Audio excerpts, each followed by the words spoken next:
Fred.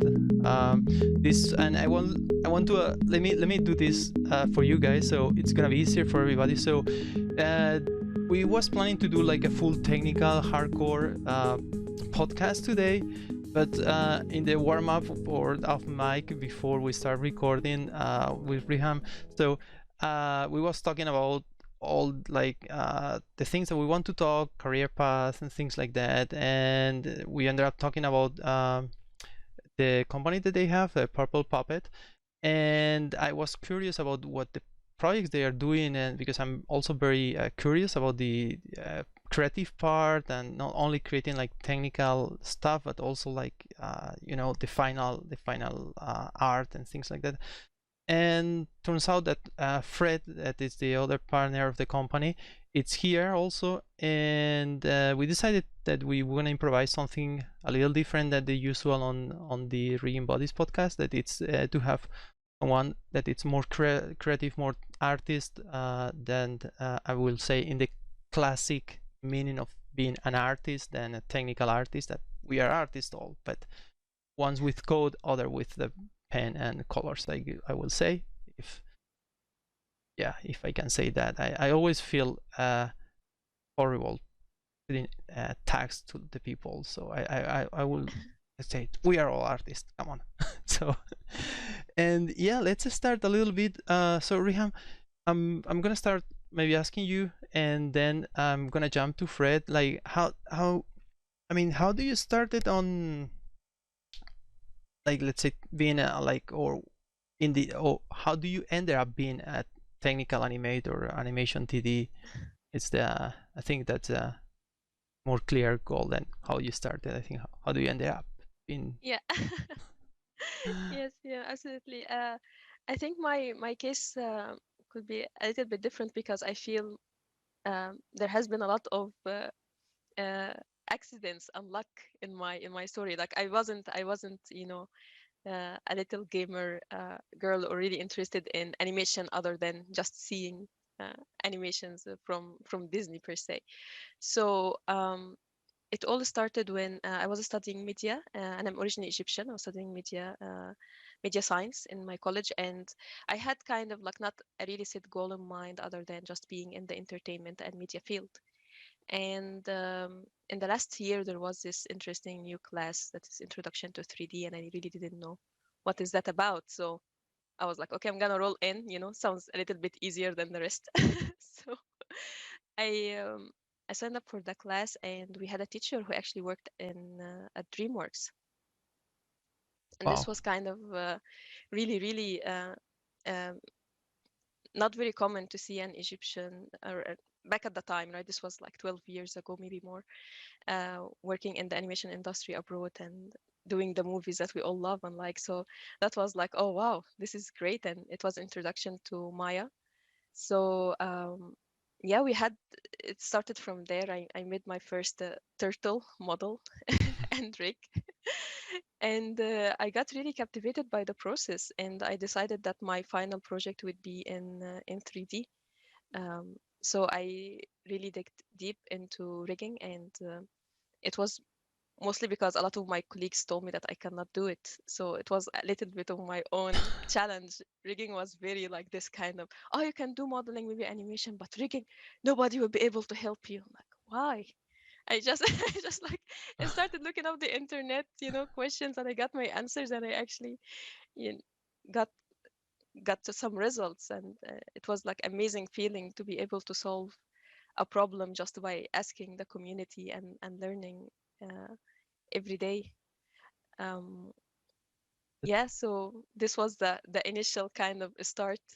So okay, so you started rigging on the school. That's something that always surprised me when someone start like doing rigging, because this is something that um I will say the people that's coming to the podcast and the riggers I know, or and TDs I know, uh, normally it starts working on 3D or animation or something, and it's little by little that get there, not like starting like from the school. That's great that you found that at the beginning. And yeah, I'm a bit jealous sometimes because I lost a lot of time just tumbling around different disciplines. But I think yeah, everything has everybody has his own path, and it's really cool that you find it like this. And Fred, how do you? I mean, you are I would say concept artist.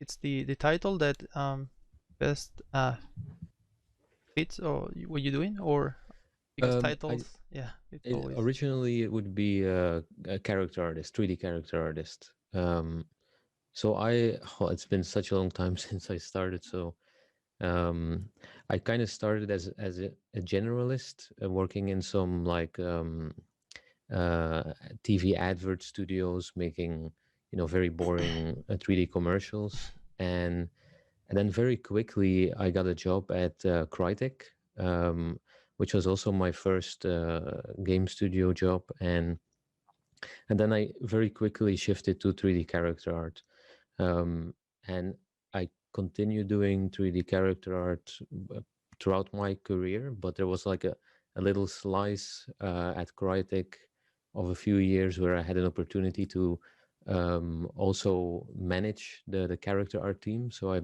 was for the project Rise, I was a character art manager and concept art manager for I think about a 2-year period, which was very enlightening because it gave me an opportunity to kind of look at production from another point of view, and at the same time also create a little bit of a kind of a bubble for the character artists and the concept artists, because I knew their work and I knew the struggles that they had on a daily basis in production. So I was able to create an environment for them where they were a little bit more shielded from the bureaucracy of what goes along with a big production like that. And in some cases that went really well. In other cases, that didn't go very well, but it was a really great learning experience for me, and it kind of set me up a little bit as well to be I guess to start my own business and to be in charge of a business. And it also gave me a little bit of a perspective about how difficult it actually is, or how easy it actually is to create a product. Because if you're working as an individual inside of a big production, everything feels very big and kind of unknown, and there's a lot of mysterious parts. You don't know how conversations go with publishers, or how things go with money and all that stuff. And it's actually not that complicated. And being a manager during that period kind of gave me that perspective, and it made things a lot easier moving forward. Like a lot of the challenges, I think, in doing your own thing is not knowing uh, what to do, or like I think an easy example is just getting funding to be able to do something on your own.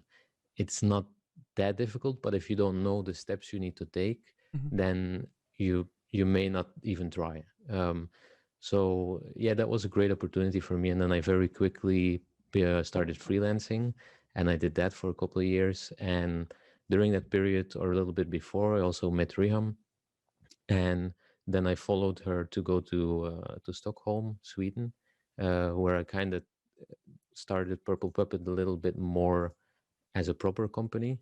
And Riham then joined very quickly as well, and that really boosted the company a lot, because we were then able to really merge a rigging service with a character art service, and that was kind of our bread and butter for a long time. And then now recently we're kind of shifting into our own products a little bit. Yeah, this is.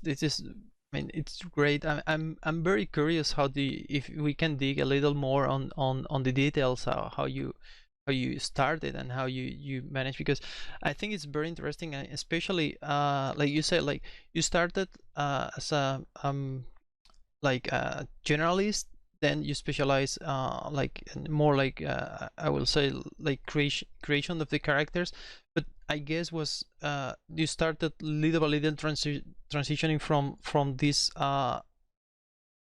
part that you create the character, or from other people designs, to create your own designs, and conceptualize everything from the beginning and then creating the final character that goes in production, because it's not like a maquette character that nowadays many I think concept art, it's shifting a lot to full 3D concept art. There are full-fledged like characters, but they are not production ready on many situations. That's something.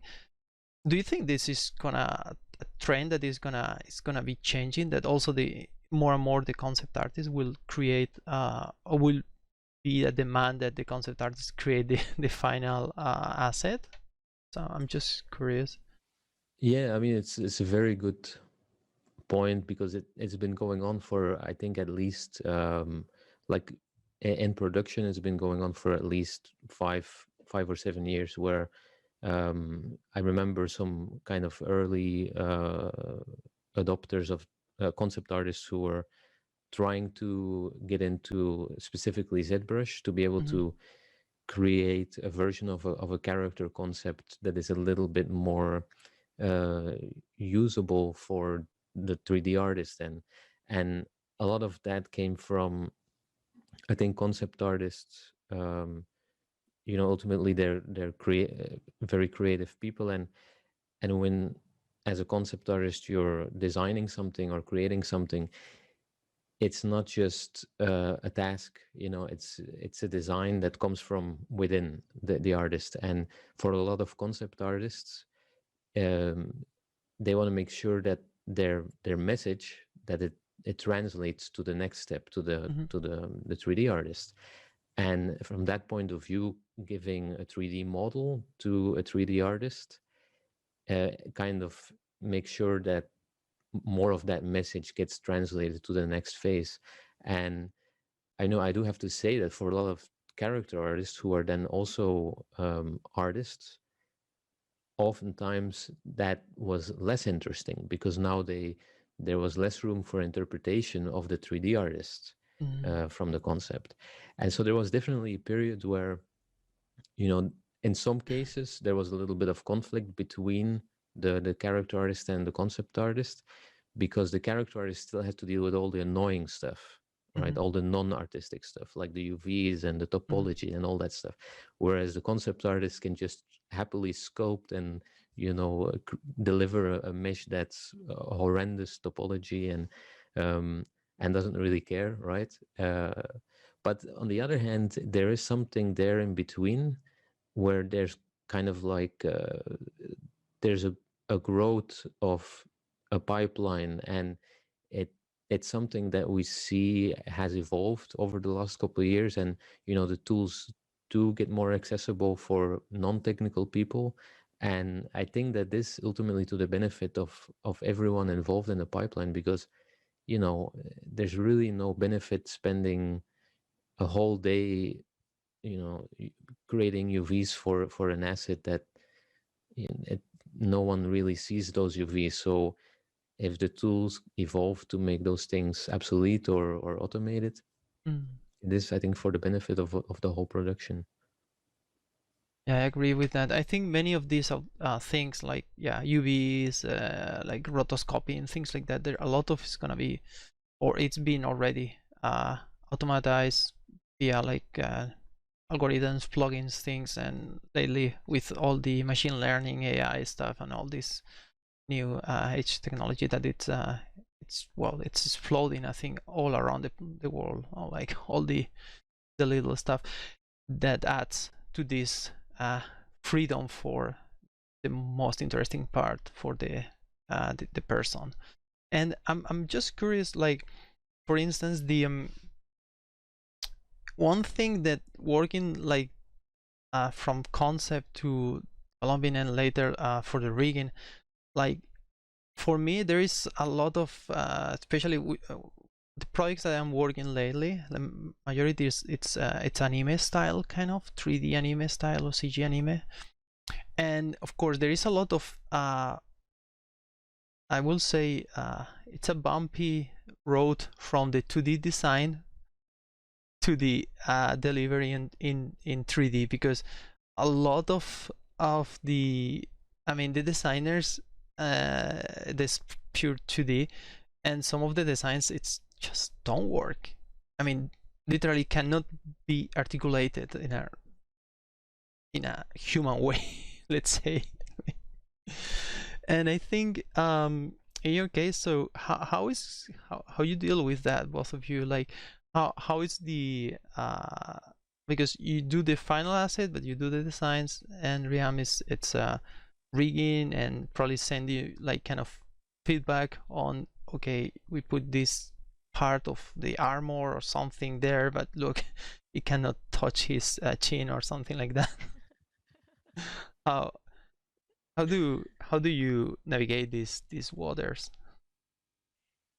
Yes, I mean, it definitely starts about the production. What is the platform we are doing this product for, right? Is it, for example, VFX, or this character needs to be in a game engine? So this starts from there, and then yeah, before, like even when I first started, it has always been a conversation with the concept artist from the get-go. So I would take a look at the concept art and point out, for example, issues, or like not necessarily issues, but like areas that would um, be challenging, whether if it's, we don't have enough R&D done to achieve that, like let's say, a cape and a cloth part, or uh, very yeah, or maybe dreadlocks or something.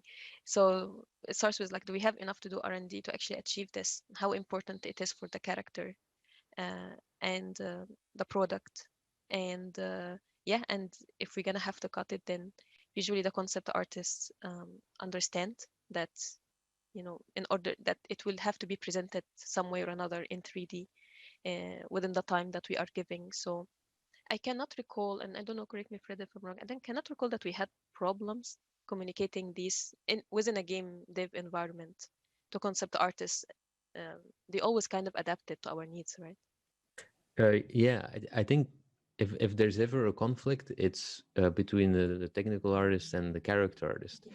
Concept artists are very because they do want their work to be, to translate correctly. So they will listen oftentimes, and they're usually interested in understanding what the limitations are, because it's just like if I created a character model and it's a really great model, and Riham rigs it and it's really great, and then an animator creates horrible animations for that character. All our work goes down the drain. We haven't had that experience. All the animators we worked with are really great, but um, but with between a character artist and a technical artist, because they're a bit closer, and because oftentimes the character artist thinks that he or she understands the work of the rigger, there's sometimes more conflict, or there's more room for conflict. Whereas the concept artist is so far removed from the technical artist that, they just say, okay, if you say so, you know best. But sometimes the character artist thinks he or she knows best, when in reality the technical artist knows best. I think, yeah, the technical artist is a very interesting position, because we are in the middle of two major disciplines on the let's say it's a nexus between the static and the animation. We are in the middle, and there's a lot going on there, and it's probably it's the most unknown discipline, because it's the less visual in terms of, I mean, my mom is now she knows, now after 20 years of she understands, but before she didn't get it. Like, what you do, the character, yeah, well, no, but the structure internal, but oh, you the movement, no, the other what you Absolutely, yes. and Completely relate. and yeah, and the other thing is, like, I agree with Fred, like especially like because it's a work teamwork. The yeah, I had the other, you said I didn't have the problem that any animator like mess up with your uh work. I will say I I had horrible rigs that I didn't expect the animator get so good animation out of that. I would say not only safe, but some situations it make me look that I know what I'm doing. Honestly, That is there was like, absolutely true. yeah, Yes. sometimes it's like, what, you can do that with my rig? Yeah, definitely. I mean, I like through the my work in Purple Puppet, we also like, for example, do skins work where we have to work with existing rigs, for example, and adapt the rigs to new skins or so. And sometimes I look at the rig, I'm like, oh, it's so simple. I wonder how the animations are like, and I see the animations, they are amazing. I'm like, that really actually changed my perspective on rigging and uh, the purpose of a rig, right? Like sometimes you can get lost on all the technicalities and the niceties that we want, and it's not also, I think, a secret that sometimes riggers rig for other riggers, uh, not necessarily Oh, the product itself or like the animators and yeah. yeah, yeah. Nowadays, I think, yeah, this, I think, mm, well, unless I don't care that much about features or things in the rig itself. Like when I see this, I'm sorry for the people who does it, but when I see this super long demo reels, like 5 minutes showing all the pivots and things and that the rig can do, it's like, oh no, I just passed. Especially if the model is not so nice and it's not appealing to watch. It's just the technical part that is showing. It's like, because for me, unless I think rigging, it's also about the formation appealing. Like if you tackle that part, not only coding and you know doing the technical side, but also how do you deform the character, how it looks when it's in pose and things like that. So facials. And I wanted to ask something else. Like, do you, like, normally when you do like client work, do you have kind of iterations and on the characters once it's rigged and finished, and then say, oh, you know what, but can we change the design, or can we try this and this? And how do you have these kind of situations? Oh yeah, definitely. Yeah, of course. Yeah, usually, I mean, we are lucky that we have our partners are always understanding of our schedule, and we kind of always check once, okay, how is the rig going? Like it's never like a drop Mm-hmm. and then see you later or something. So we get feedback after the rig is done, and whenever there are extra requests or model changes, it's as simple as, okay, this will take us this extra amount of time. Um, I think this is also like kind of a relationship and expectation that vendors need to set with a client from the get-go, is that we, for example, our team, we don't, there should be no expectation, for example, that our team would work in a weekend, or there should be no expectation that we work certain amount of hours. So if there is a delay from the client part, whether it's like feedback or model iterations, this was as well reflected on the delivery of the asset. And to me, this has been something like being on the other side, like working full time and working with other vendors, has something that um, um, it's understandable, right? Like you don't want as well your vendor to go through a crunch or like burn people out, because it's not your benefit. Mm-hmm. Ultimately, this will affect your product. So this is how we handle it, and so far it has been working in that way. Do you find easier? I mean, I don't know. In For instance, if you have a client that comes with the designs already, or if you do the designs in the studio, do you find it's easier when you can handle all the process, or it's depends. I mean, it's not like always like black and white.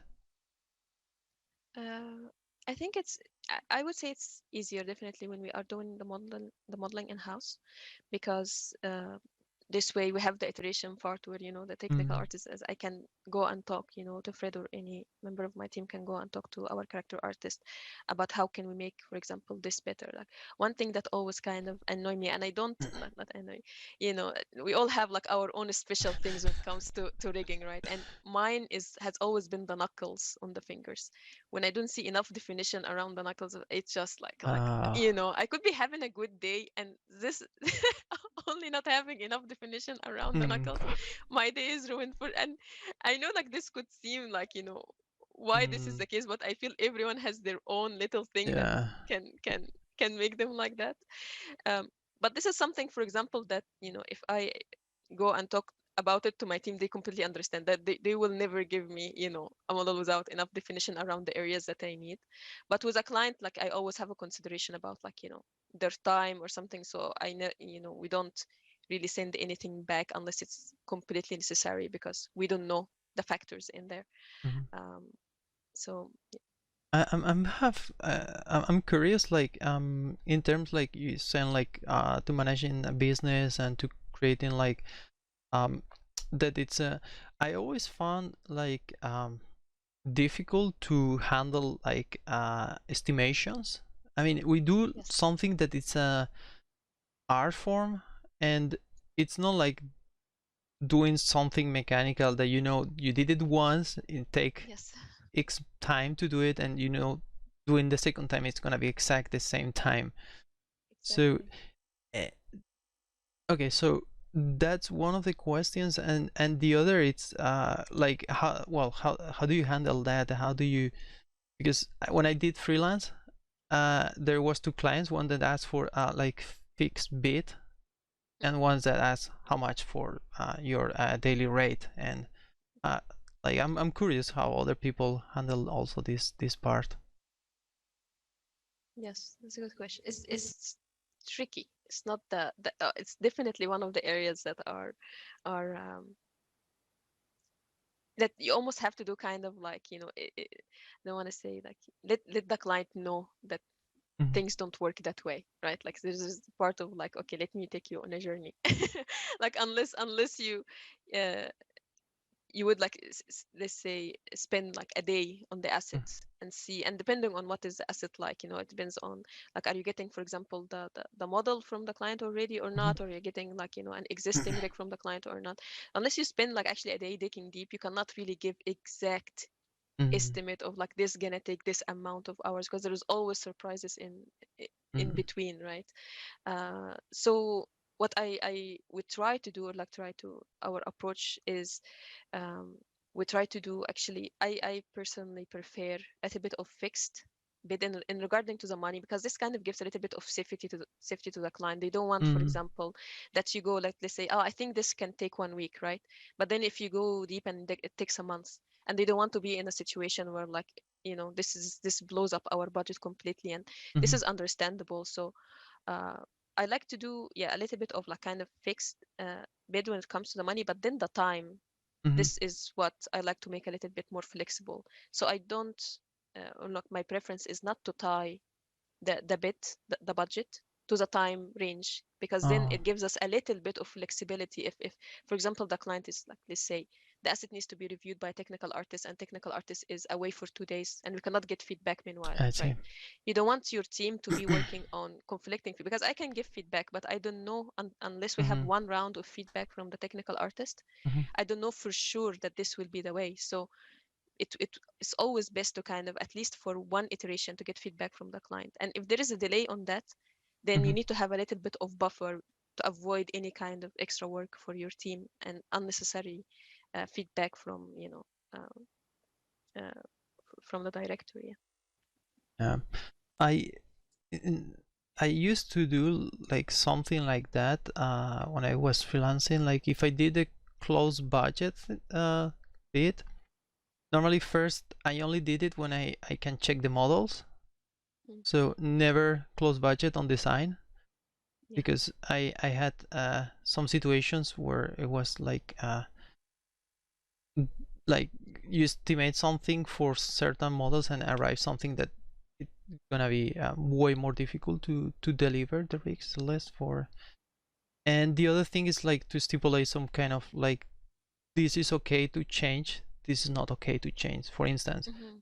if I there's some deformation issues or things like that, or like what is I will say quality control, like always everybody does mistakes even if a lot of automatization is happening. And the other thing is when it's finished or almost halfway done, change the design completely. Ooh. Or Ooh. proportions, or we want to change all the cloth or things like that, and then it's like, okay, we need to Yeah, that's redo a the new rig. bid. So you need to stipulate that, because I had them. I mean, I learned it in a harsh way that it's being the yes man and then paying with blood and Oh. tears. Well, just tears, well, maybe a little. Yeah, oh my Yeah. God. Yeah. No, I wonder, like, this is something that I feel is a little bit different about game development and VFX. Mhm. I cannot say that I have actually run into that situation a lot in game dev. I feel like people are more like, I don't know. I don't want to say that, but like they are familiar more with the production from end to end, I think, and how Mhm. things affect, or at least like Mhm. for example, I think one thing that I was always surprised to hear is that in VFX you could be asked to make like several variations of a rig depending on who's gonna animate, and Mm. like you Yeah. have to like make certain features for an animator, and for me it's like, well, there is one rig, the animation director approves it, and that's it. Like Yeah. this is the end of the story. Like the conversation always goes between the animation director, the animators to decide on the features. I get them, I do them, Mm. animation director approves, and then there is no other, like there is no other surprises in between, or like it's agreed, it's approved, it's done. um, Yeah, I had these double indications on the same team from different animation directors or animators, and I just said, okay, look, I just talk between you guys and agree what you're gonna use because we can only do one. and yes.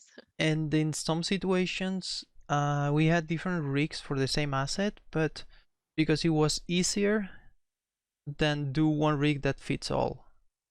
Mm, Because the asset needs to do certain things that maybe I fits in see. a regular rig. It's gonna be a like Uber rig with like a big complexity, and it's sometimes it's better instead to do one difficult to do two easy. Yes, And yes. if it can be handled, of course, because there's different shots and things. Yeah, that's yeah, the experience. But yeah, doing like, well, maybe in some studios they do that, but I don't know. I mean, what I found, I think, if to some, I guess what I can sum up is that it's so crucial that you understand what the client wants, like what result they're after. Um, but that's also very difficult to really understand that, because there's so much that can screw that up. Mhm. The first thing is who are you talking to? Are you talking to a producer? Or are you talking to the technical artist over there, or the character artist, the art director? And depending on who you talk to, who your point of reference is, you may or may not have a good understanding of what the target is. And depending on the size of the studio that you're working with or the client, maybe there's internally there a misunderstanding as well. So of course that's something that you cannot know, but it's definitely like we find that it's really worthwhile in the beginning, especially with bigger jobs and with new clients, to really try to get on a call and have a conversation where you can really dig into what it is that they're after. Because sometimes you Mhm. have a client and in their mind the rig is just part of the character, so Mm. they ask a character, a 3D character, and in their mind that means they're getting a rig as Mm. well. um, I see. so and then sometimes you have they ask for a rig, but they're also in their mind thinking that you will do any modeling adjustments that are needed. um, so you kind of have to we have to dig sometimes for that. um, the best clients are usually the clients that you've already worked with, Mm. so you know what you're dealing with, and you know what their expectations are. And um, but yeah, it's always, there's different challenges with different clients, but it's always best to have a big conversation before the job, I think. Yeah, absolutely. I think communication and things lost in communication are probably 90% of the friction on any project. It's like Mhm. it's I think every professional is very versed on the tools. I mean, I will say it's very strange that someone messed something in a project because he didn't know how to use the tool or he didn't know how to do his job, but more because it was something lost on the communication between departments, between colleagues, or between client and the vendor. Yeah, definitely. And one other thing is to actually make sure that when it comes to especially for game projects, right? Like sometimes we get like the client is asking for something, and then we ask, okay, what is this for? What kind of game is this? Right? Is this a PC? Is this a... And then they say mobile, and I'm like, well, are you sure? You know, you want this and that, and then it becomes like more of like in the beginning a consultancy on, because you don't want to go, or like we always like to support the clients in the term of you don't want them to deliver an asset and then figure out later that actually this is not what they wanted, Mhm. or that is not going to work for the specs that they want. So we always check on a bigger context. Okay, what is this for? And if for example, like you don't know that that Unity is Y up and Unreal Engine is Z up, something as simple as that, right? And then Mhm. if we don't ask what is the engine and they don't say Mhm. what axis they would like, and then it could be, oh, actually we wanted the rig in Z up and not Y up, or you know, we need lots as well, for example, or the joint count should not be exceeding this or that. Yeah. uh, Yeah, I don't used to. I mean, I don't do a lot of game or real-time projects, but when I do, I always have this like because I had again some few bad experience. Something easy became a nightmare because it was a lot of lack of information or communication at the end, and these kind of things like, yeah, which engine with the version limitation, like which platform is gonna be delivered, things like that, and the max joints, max influence per vertex. I don't know. I think there is someone should have that checklist somewhere posted on internet, like check, because it must be standard for everybody and every single time that. And yeah, we had yeah, some clients that we work that came with a little manual, like a few pages or PDF, like super nice, explain everything, like how to treat the normals for the models, and like super yes. well explain everything with examples. Even it was a proprietary engine. They put examples on Unreal, sorry, on Unity, so they can so they allow you to test properly in another engine, so they ensure that it That's will very work on, nice. so That's without very need to nice. share the. And we had other like, yeah, basically didn't tell us that for instance the model needs to be in one unique shell until Ah, yes. Mm. we deliver the third version. Mm. Or something like that. It was like, That's you tell yeah. me now. After it's like, oh After my check the God, yes, models, approve the models, check in engine a couple of versions, and then, oh, by the way, we need it in one shell yes, with blank heavens, shade. yeah. Yeah, things like Oh that. yes. Or I know they are working on a cinematic asset, like actually it should be like for skin influences, and we cannot have blend shape. I'm like, I feel like this definition for cinematic has been very, you know, gone like from a long time ago, right? Like now engine support almost unlimited skin.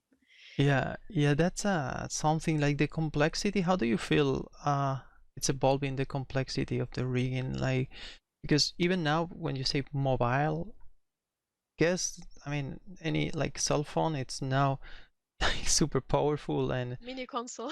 yeah, Yes. everything is very powerful. So do you think like the complexity, it's I think it's exponential now, like in some of the rigging. No, it's not like maybe a few years ago that you can get through with a few joints and no blink shapes or Oh anything like that. yes. Yes. I mean, from the time that I worked my first job at Crytek working on Rise, I mean, these were cinematic. Everything was in engine and rendered in engine, and we managed to get that quality back then, which was great for the time. It was only foreskin influences. Now I work on projects where there is no really, you know, limit. So I think like there's still in depending of course on what you are on the platform and the type of game, uh, still we are in the limits of skin cluster and blend shape. Mhm. and of course you can have now animated normal maps and wrinkle maps and all of that, which is amazing. But the notion of what what you have in mobile game, it was like, I think at the time maybe like 2 skin influences. This was like 12, 12 years ago. Now you can get characters with 8 skin influences, and it just depends on how many characters, for example, you are going to see in the screen and how important. But now everything that you kind of could do on PC, you can do on mobile. Is just about profiling and knowing what Yeah. what is important on the screen. Yeah, absolutely. And there's a lot of, I guess now, because it's a lot of multi-platform, so Yes, you need to do the all LODs, and you need to probably, or the same LOD works in different platforms, just with a exactly. basic adjustment or non-adjustment.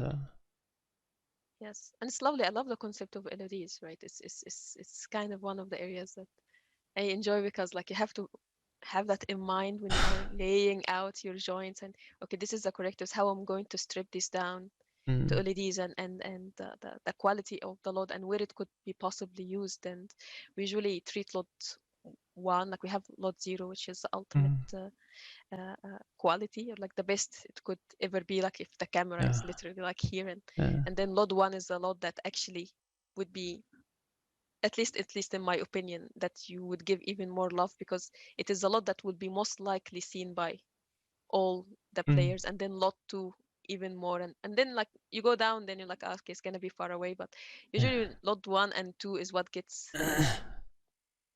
should get the most love, Yeah, not yeah. Normally you start, I guess, when you do the characters, you start with the higher, and then you do the lower versions, and that must be difficult for the character artist to sacrifice his baby to to the god of polygons or something like that, like, oh sorry, no, no, you're not. And how, I mean, it must be interesting also, no, like, how do you keep certain really low loads to look good, and to, because it cannot be something that you do, like, I mean, it's not like just one button random reduction, no, it's, I mean, it's Yeah. a craft there. Yeah. It, poly reduction is a very it's an interesting topic for character art, because there are tools available.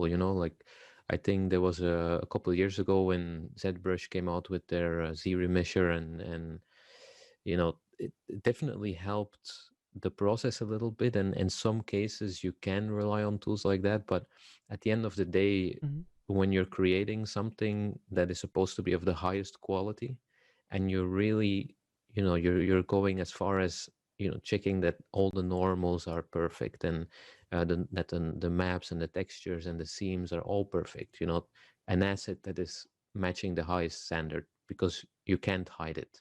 It's going to be up close, people are going to look at it.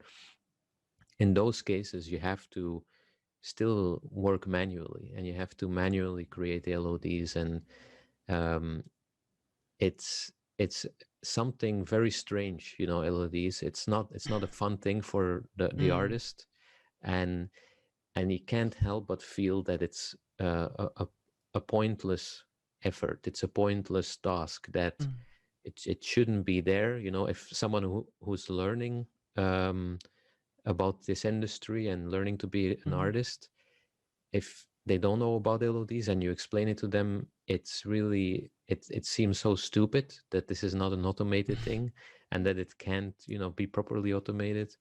um, it's such a time sink as well to develop them.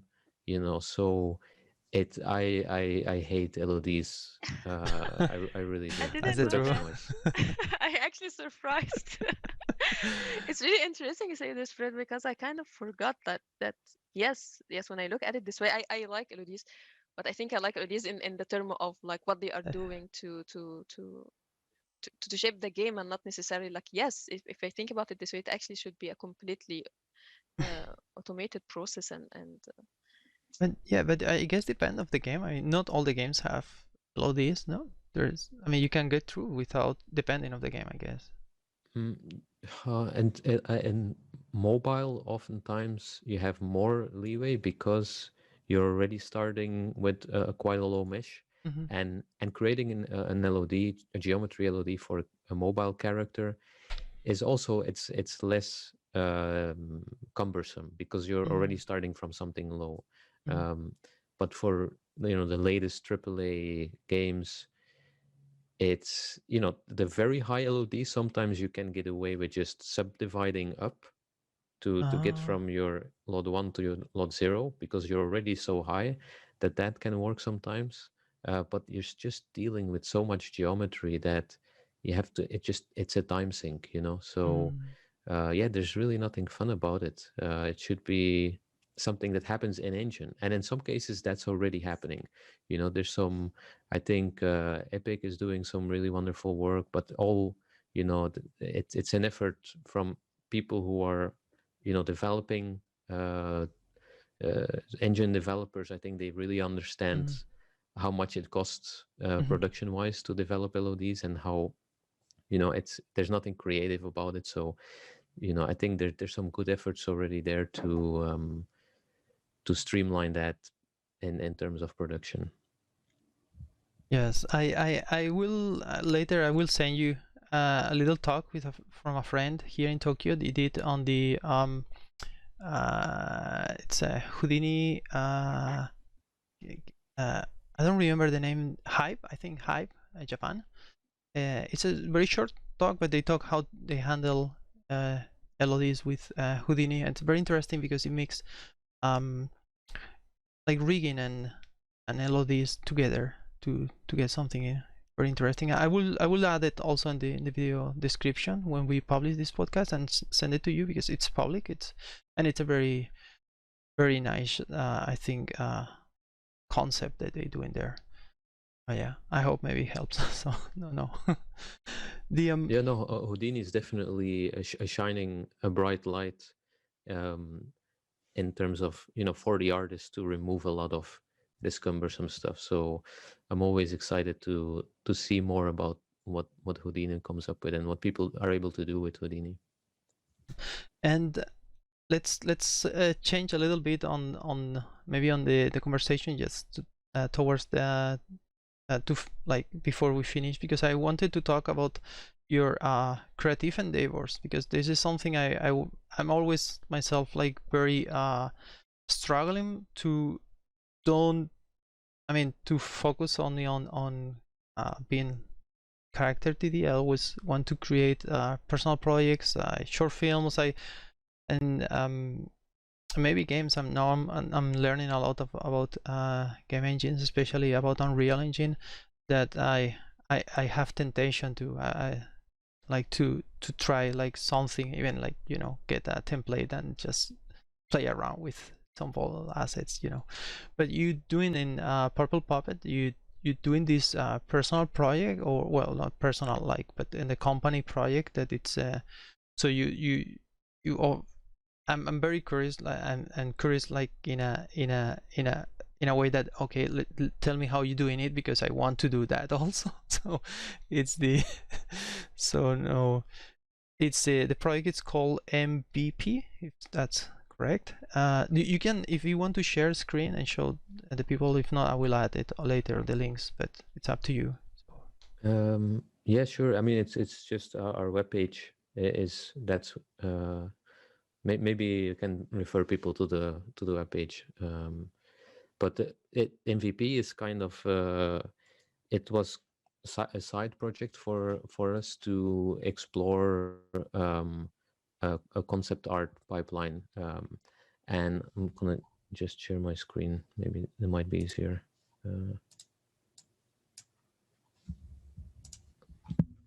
Going to the website. Yeah, because the I think the art, it's really cool. I'm very curious what it's about. I mean, if you can tease us, or if not, it's okay. It's I wait for the official stuff. But I can definitely. I'll share the. So here, can you see my screen or? yes, absolutely. It's Okay. I have a little video as well. I'll show.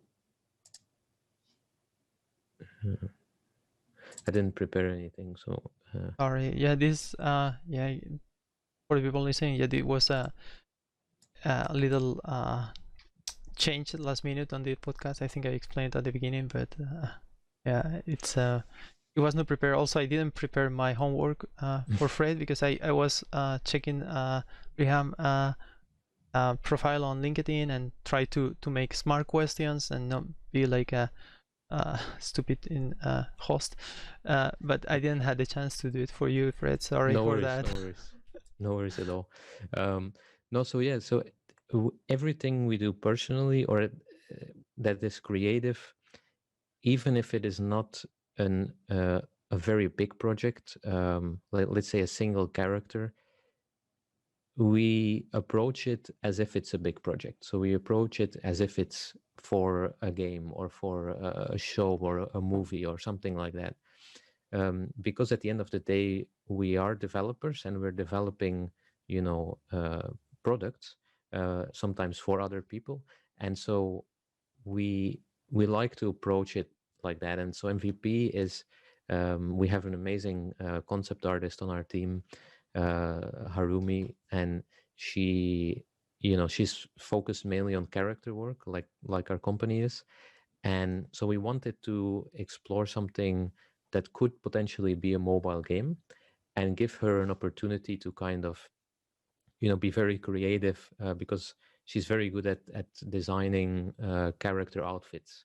Mm. And you know, the outfit of a character is a big part of the design of the character. And so we kind of just went, opened our creative abilities and developed something that could be a mobile game.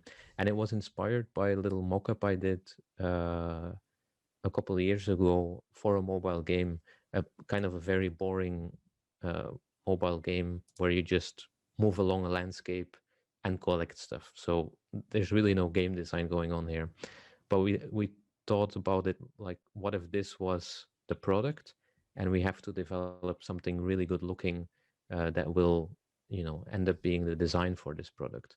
So we started with these three characters, and with a little bit of background info for them about what their abilities would be within the game, and then created some different landscapes, as you can see.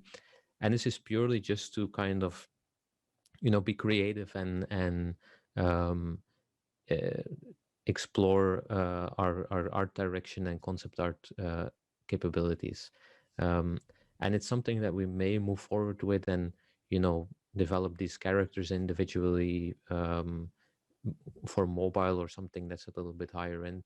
Uh, so that's like MVP is one of those projects that we do just on the side internally.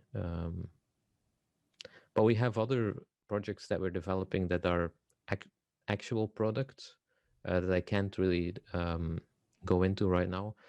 But yeah, is that? But yeah, it's really cool, and I think yeah, if you do it like internally, like this way, maybe you can also take I mean, I don't know how you organize or how big is the studio, but probably if it's something that it's done little by little, maybe the people has more chances to try to do something different that is doing often. Like some people that maybe it's uh, Rika, for instance, but is interested in more like maybe also try to do like a game design or gameplay design or things like that. So that's really cool when you have these kind of projects that are um, creative seeds for everybody that can participate and maybe add his own little part and create Mhm. something. And you know, this kind of things starts like that, and then boom, in 2 years you have an IP kicking around, and Yeah. that It's all of these, all the work we do, including, you know, the work we do for clients. Ultimately, they are all experience that we gain, and they're, in a way, they're you're practicing abilities and Mhm. talents, and Um, that's why I'm saying we're approaching everything we do as if it's, you know, a very important big project. Mm.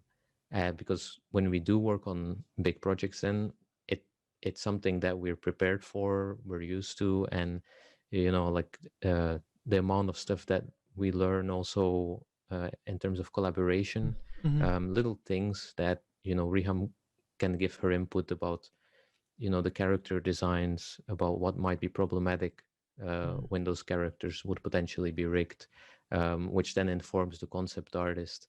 And so we're in that way constantly honing the collaboration abilities of our team as well. So, you know, it has multiple kind of positive side effects doing projects like that. It's um, and for instance, are you taking other? I'm just curious. Like, I'm sorry, so I'm very curious to asking random questions. But are you taking other roles inside this little project, like your usual roles, or you just focusing on your part on and yeah. Yeah, so my role in general right now within the company, aside from, you know, doing very boring stuff that you have to do in a company, the bookkeeping and stuff like that, um, I'm focusing mainly on the art direction and just being the general lead for the art team that we have.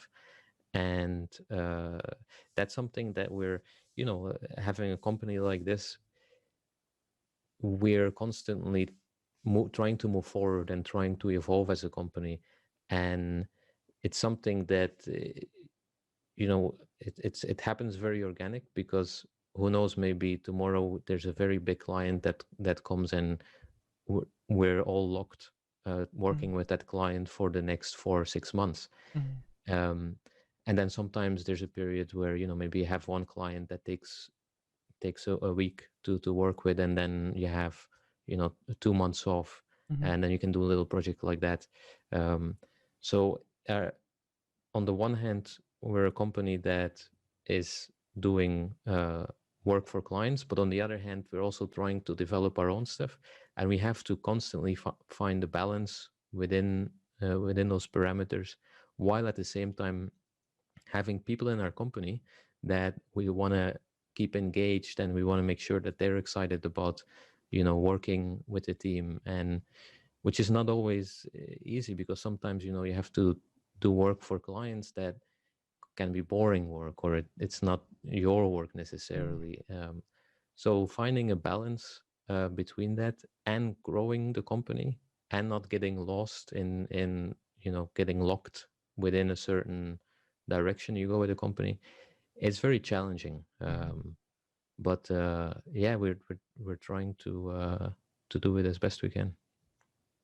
Wow, but it's, I mean, these kind of things is like very impressed for me. Like the I will say the the way that you explain it, it's clear that you know what you're doing, and if I will have to do the same, I will be like completely lost, I think, because there is a lot going on this conversation, that what you explain it, like a lot of stuff, like from the bookkeeping to keeping the all the team engaged, and taking care that doesn't get like frustrated with the Mhm. work on the project with the clients and everything. It's a lot of going on to have your own company and to have your own team. And yeah. Yeah, it's, you know, one thing I was talking about with Riham the other day is, you know, the advantage that we both have right now is that, you know, we're running a company, and we're working on different projects, and we have a team. It's very different from when you're being a single developer in someone else's company, especially big companies, because you tend to get lost within your own craft Mhm. and your own department. And even though you're improving that craft that you're doing, whether it's being a concept artist or a technical artist, you do have blinders on by Mhm. working in that way. And some things just are a mystery, and they stay a mystery. And it can be very challenging, like you say, when you might want to check out what's going on with your Unreal Engine. Maybe you might want to try and make a game, and as I'm sure you know, just taking that step Mm-hmm. is takes a lot of effort. Like just to jump into a tool that you don't know. I mean, it could just be Houdini as well. Let's say Mm-hmm. you want to figure out how to create LODs in Houdini for characters. That's not something you learn in a week of watching videos. It's a very big time investment. And what we've learned in the last couple of years is that you can't do it yourself. You really have to sometimes let go of things and trust either people that are in your team or people that that are not in your team, that are maybe freelancers or contractors. And it's it's very difficult to do that, because on the one hand, you have to have those people available to you, meaning you have to be able to afford that. And on the other hand, you also have to be able to let go Mm-hmm. of some things that you feel like maybe you want to do this yourself. You want to be the person to figure out how to do this thing on Houdini instead of hiring someone to figure it out for you. Mm-hmm. Um, and and then you have to also be able to collaborate with those people and Mm-hmm. bring all of that together. And but the advantage of taking those risks is that you kind of get rid of those blinders that you have. Mm-hmm. And aside from being able to do bigger and greater things, you also start seeing that whole industry a little bit differently. You start being able to see a little bit ahead. You Mm-hmm. start being able to see where the next Mm-hmm. evolution is going to happen in the industry, because you're not just locked within your very narrow Yeah. craft. Um, I mean, I agree, and you point into my weakness in a certain things. Like, I really, I'm kind of the person, I want to learn everything, and mhm, I want to do everything. Not, of course, for my daily work, like my full-time work. It's not like that, but it's still like there is a lot that I, even for my specialty, that I want to learn. And of course it's a very frustration, like the huge frustration that you don't have enough hours on the day to learn mhm, everything. Even the part that it's more strict to your specialty, it's so big nowadays. And yeah, you have, like, I'm trying to learn, like, in a like, I will not say in a week, like you say, but like in a rush, like all the control rig stuff. I want to learn Houdini with a new KineFX thing, that it's amazing what they did. I want to keep learning stuff on Maya, because there's a lot of stuff that yeah, you never finish. And I don't want to add Blender or other technologies coming on the party now. So it's like only for character 3D ish stuff, that is a niche, very very small. And if you add later personal projects, I learn. I mean, I think it's frustrating, but well, last year I learned how to do electronic music for my project. Like, I enrolled in a class, or I'm any good? No, I just did some noise or something, but well, whatever. And I learned how to use Sustan Painter maybe 2 3 times already, because I use it. Oh, that's great. I do my character stuff. 9 months later, oof, I forgot. So that's the reason, because I hate the tutorials. How you say, like, this kind of tutorials that you need to pay monthly, mm, because I needed to have it there for recheck every few yeah. months. But yeah, so you pointed on the, how you say, on the yeah. Yeah, it can be very overwhelming. Yeah, it's difficult, because on top of that, the tool that you've spent a month learning, maybe it's going to be obsolete in a year, and then you've spent a year, investing in something that No.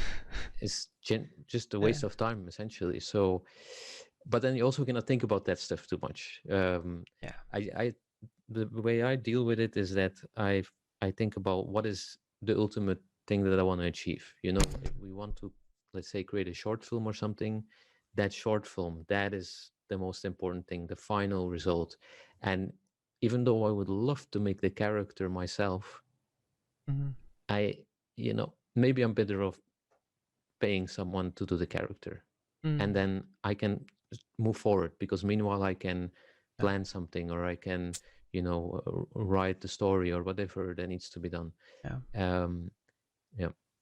I think I'm gonna need to do some reflection after this talk, because I mean, you really like saying stuff that it's very, right now it's very touchy for me, like in a way that I've been struggling with all these maybe mistakes that I'm doing, like trying to do everything.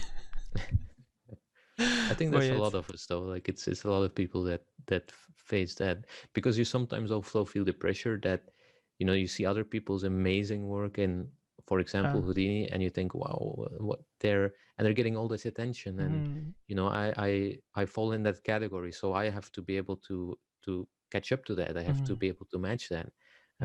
So there is that kind of pressure, and the more experienced you are in the industry, the more you can also you lose the excuse of saying, well, those are very experienced people and I'm just starting out.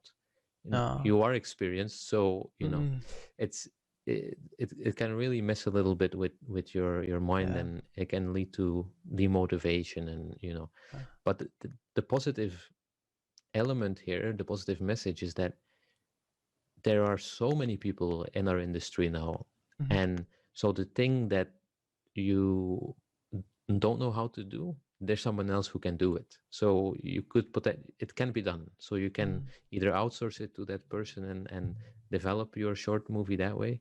And there's probably 100 or 100,000 people who can do it. So there's no limit of resources available anymore. So there is a positive side to this. Yeah, absolutely, I agree. Well, I think that was a wonderful conversation. But I think I have to stop for today on the podcast. But I would love to keep this talk, maybe, or to not to keep like, but to do a second part, maybe when your project MVP or other project that maybe I'm pretty sure the way that I have the feeling that the way that you're doing the things, you're gonna pull off one of these projects. Maybe not this one, maybe other one, or maybe this one. I don't know. But I'm pretty sure I'm gonna hear from Purple Puppet soon or later about something nice coming, like a personal project, a part of all the client work that you're doing, that it's amazing, but like something like really 100% Purple Puppet thing. I'm I have this feeling. I'm not a witch or anything, but I foresee that. Thank you so much. It's really encouraging. Thank you so much. Thank you, both of you, Riham, Fred. Thank you so much. Thank you so much, Miguel. Thank you.